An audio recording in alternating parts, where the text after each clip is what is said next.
سماء برواقيو دولو دوغو سيمانيو مالو ساليو أفريكان سوغانا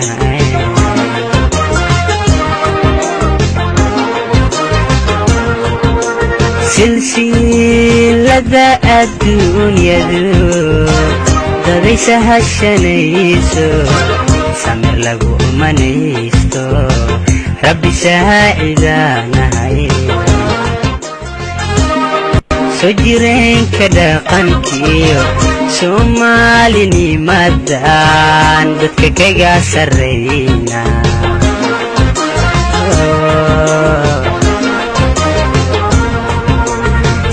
سكستباهنو قوتي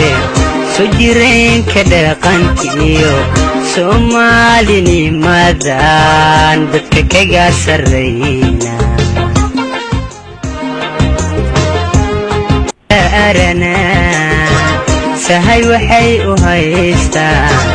دذن كلا سلوغيني إساسي يبانا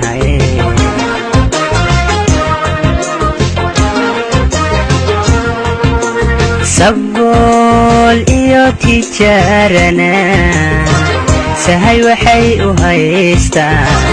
دذن كلا سلوغيني إساسي يبانا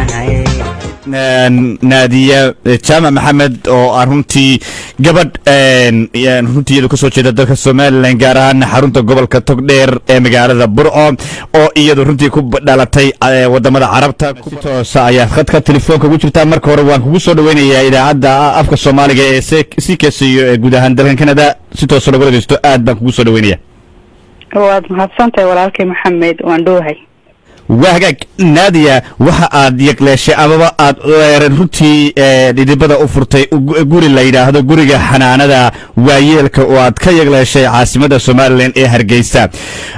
وين أصلا نقدونا جوري جاسي صوبي كوكلي فيها بالمركة ورد بدن أي أدي أنكو جرنا حين نادية وأيو بل هدي أنكو رات تاريخ نولات كاجي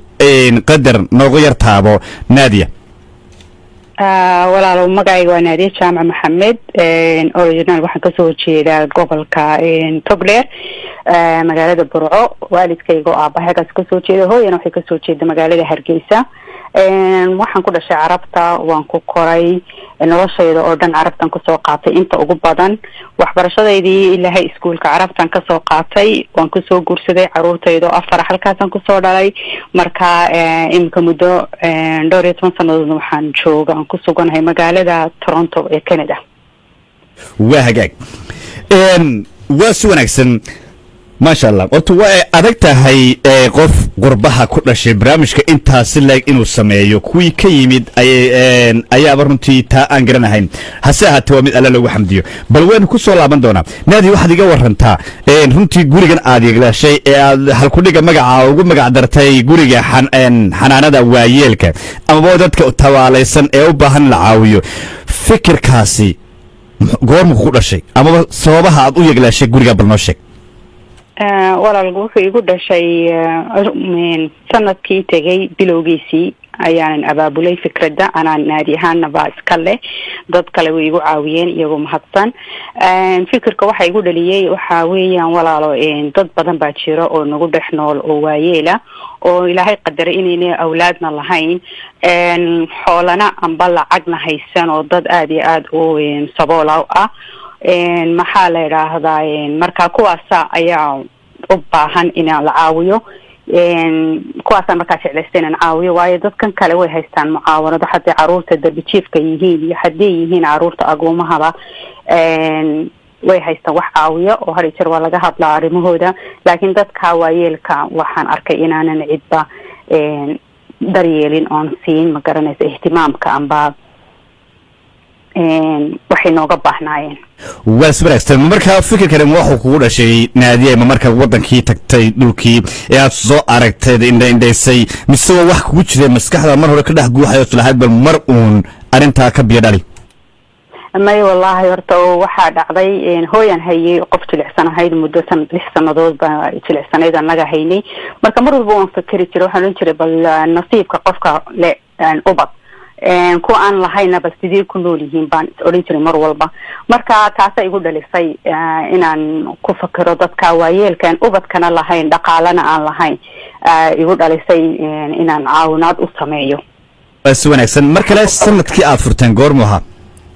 walaal wuxuu ahaa 2019 buu ahaa bilowgiisii ayaanu furnay. waxaanan ka furnay magaalada Hargeysa. main office-kaygu waa magaalada Hargeysa. marka urur baan sameynay la yiraahdo xanaanada waayeelka amba guriga xanaanada waayeelka. waana wada dhalinyaro ayaa maasha Allah tabarakallah ku jirta oo ururka xubna ka ah. fikirkana aniga naadi ahaan baa iska leh laakiin dad badan oo khayr leh oo dhalinyaro u badan baa igu caawiyay oo wadankii degan.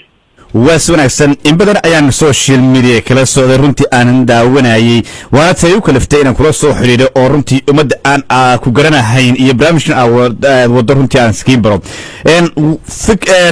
fikirkan sida aad sheegtay waa fikir adig kuu kooban. ka sokow gurigaas runtii aad samaysay ee daryeelka waayeelado guriga xanaanada waayeelka maxaa aad qabataan maxaad u qabataan waayeelka maxaad ka caawisaan bal nooga taabo halkaa wax. marka ugu horeysa waayeel walba anagu ma caawino waxa weeyaan waa waayeelka aan ubadka lahayn danyarka ah waayeelna ha noqdaan amba rag ha noqdaan amba dumar ha noqdaan. sida uu ogtay walaalkay Maxamed waxa weeyaan inagu dadkeenu amba communitygeena Soomaaliyeed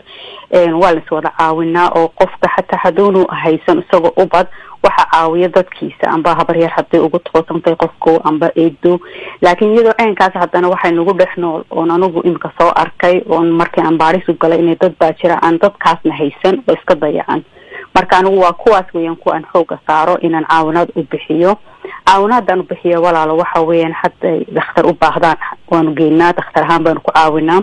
hadday cuntana waan ku caawinaa raashinka iyo bustayaal amba dhar. dhinaca hooyga ay ka waran lafteeda meel ay galaan haddii qaaran hay meel ay galaan haysan waa ay jiri karaan. mayo way jiraan walaalo laakiin annaga imika ahaan maanu furin meel laakiin inshallah in the future ka waan rajeynaynaa kuwii aanan meel haysan iska derbiga jiifa amba meel silicsan jooga inaan soo xareyno oonu u sameyno hoy ay seexdaan. si wanaagsan. qiyaas ahaan iminka ilaa intee waayeelad caawiseen amba aad wax u qabatay sida aad sheegtay aad bustayaal iyo cuntooyin iyo runtii dhakhaatiir aad ka bixiseen ood geyseen ama dawooyin aad idinku u geyseen ilaa intee baad ku qiyaasi kartaa dadka? ilaa 50 qof baan imka gaarsiinay waayo annaga waxa weeyaan mucaawanada iyadu waxa weeyaan annagu baa caawina dhalinyarada iyo dad individual marka liiska waxa noogu jira ilaa 50 qof oo waayeela. waa sax. maraan arkayay oon runtii mararkii aan daawanayay barnaamijyadiina aan u kuurgalayay wax dhalinyaro fara badan baa ka shaqaysa. bal runtii dhalinyaradaasi maqaar iskood iyagu runtii kula shaqeeya mise waa shaqaale mushahar aad soo adiga runtii kuu shaqeeya oo ay goobta ka shaqeeya? may wallahi dhalinyaradaas oo dhan waxay u shaqeeyaan as the volunteer amba waxa weeyaan tatawuc iyagu ku tawtawacaan waqtigooda iyo xoogoodaba kulligoodba. wax qof lacag qaatay iyo mushaar qaatay midna ma jirto. qof walba isaga xil saaray oo jeclaystay inuu khayrka ka qayb galo. waa si wanaagsan. ma jirtaa ila kala dhaqaalo oo soo gala oo meel kale inga yimaada hadday hay'ado noqoto haddii caalamka meel kale oo ay runtii ay wax inga soo galaan ma jiraan dhaqaalo kale in soo gala? ilaa imika wax dhaqaalo na soo gala ma jirto. wasan kugu sheego individual weeyaan dad badan oo ahli khayra jira oo nacaawiya laakiin as maxaa la yiraahdaa hay'ad iyo weli dad baa jira noogu ballan qaaday laakiin weli gacanta kuma hayno wax hay'adeed amba dawladda hadday tahay dawladda Somaliland hadday tahay dawladda Canada ma jirto. waa si wanaagsan. runtii waa barnaamijkan aad bilowdeen waa barnaamij aad u wanaagsan oo ummad fara badan aan ogahay inay soo dhaweyn doonto. mustaqbalka maxaad jeceshahay ama maxaad hiigsanaysaa mustaqbalka haddii Allah awoodda nagu simo? wallahi walaalkay Maxamed waxaan jecelahay mustaqbalka inaan branch badan furno haddii Ilaahay ka dhigo Hargeysa ku dheeda dhowr meelood inaan ka furo inaan gobolada dhan aan wada gudubno haddii Ilaahay ka dhigo inaan meel weyn u sameeyno oo dadka xataa aan ku soo seexdaan magarasa sida wadanadan oo kale seniors home-ka ee guryaha oo kale looga dhigo inaan serviceyo badan u qabano oo inta ka badan imika ayaan jecelahay insha Allah in the future waanan rajeynaya Ilaahay subhanahu wa ta'ala inuu nagu caawiyo oo hadafkayaga xaqiiqno amba aan sameeyno haddii Ilaahay ka dhigo. waa hagaag runtii dad fara badan oo reer somalilan ama ummada soomaaliyeed ee ku dhegaysanaysaa ayaa runtii si toosa qaarkood waxaa laga yaabaa inuu ku jiro fikirkaasi amaba ay qaarkood yacni rahaayeen bal marun saa samee haddaba maxaa aad odhan lahayd dadka maxaad uga baahan tahay amaba maxaad u soo jeedin lahayd aan idhaahdo aad jeceshahay aad ka codsan lahayd haddaan kula maanta wax ummadda wax ka codso maxaad ka codsan lahayd wallahi waxaan ka codsan lahaa qof walba oo kari kara inuu caawiyo qofka amba waayil ha noqdo amba qof ilmo yar ha noqdo inuu caawiyo wadanku aad iyo aad buu ugu baahan yahay caawinaad maaha qasab inuu qof walba lacag fara badan uu dhigo hal mara maya wixii qaban karayo amba wixii maxaa la yiraahdaa uu ku tabaruci karo inuu ku tabaruco waayo runtii dadkii aad bay u liitaan waayo anigu waan tegay barakacyada waan tegay meelaha buulalka waan tegay dadkii aad bay u liitaan noloshii aynu ku nool yihiin noloshii nagu ku noolnahay aad bay u kala fog tahay marka dadkaasi waa dad jilicsan waayeela oo da'di hayso oo duruufi hayso ubad la-aan hayso marka waxaan odhan lahaa la isku naxariisto anoo og ummadayda soomaaliyeed inay isku naxariistaan haddana waxaan jecelahay inay dadaalka sii badiyaan waa si wanaagsan naadi yar dad fara badan oo runtii reer somalilan iyo ummadda soomaaliyeed guud ahaanba ku dhegaysanaysaa bal haddaan ku idhaahdo wax kaga tag ka sokow codsigaagaasi aad ka codsatay in runtii ay dadkaasi iscaawiyaan miyay jirtaa message kale oo aad ummadda kaga tegi lahayd amba aad la wadaagi lahayd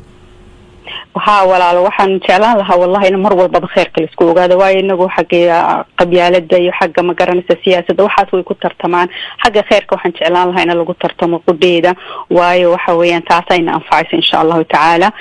waxaan wada rajeynayaa ummadeyda oo dhan inay iswada jeclaato khayrka isla ogaato si wanaagsan runtii kulley gabadh carabta ku dhalatay carabta ku soo barbaartay kullaanadaba qurbaba in ay maanta ka fikirto inay wadankoodii hooyo intay tagto wax geliso waliba dadkii tabaaleysnaa caawimaadka u baahnaa ay caawiso waa runtii arin lagu xamdi naqo waxaanan aad iyo aad kaaga mahadcelinaya sida aad hawsha wado waxaanan ku leenahay hore u soco aad iyo aad waxaan kaaga mahadcelinaya sida wanaagsan ee aad nooga ajibtay xiriirkan kula soo yeelanay adiga mudan walaalkay aad bad mahadsantahay adigu ku dhacdo وهاجاج تاسدقستيال waxay ahayd naadiya jaamac maxamed oo runtii gabadh runtii ka soo jeeda dalka Soomaaliland gaar ahaan xarunta gobolka Togdheer ee magaalada Burco oo iyadu runtii ku dhalatay wadamada Carabta ku barbaartay sida ay noo sheegaysay ama ka muuqdayba taariikh nololeedkeeda run ahaantiina gabadh iyadu in badan runtii qurba ku sugnayd qurba deganayd dhowr iyo 10 sano ugu dambeeyayna deganayd dalkan Canada way adag tahay qof qurba ku dhashay oo inta qurba ku soo barbaaray oo qurba degana ama isagoo yar yimid inay ku dhalato in wadankii hooyinta ku noqdo dad tabaalaysan wax u baahan caawi waliba adigu shilinkaaga isagoo shilinkaagana ku caawi dhalinyaro volunteerna oo samee runtii waa fikir aad u wanaagsan gabadhan waxaan u rajeynaynaa in Ilaahay ku guuleeyo meel fiican runtii intijaah wanaagsan gaarsiiyo intii la shaqeynaysaana kullay aan ku deesho mudan ay ku kacday naadiyo in lagu daydana waa arin ay mudnaanteeda iska leh سجرين كده قنتيو سوماليني مادان بدككا سرينا سبول إيو تيجارنا سهي وحي وهيستا دادن كلا سلوغيني إساسي يبانا هاي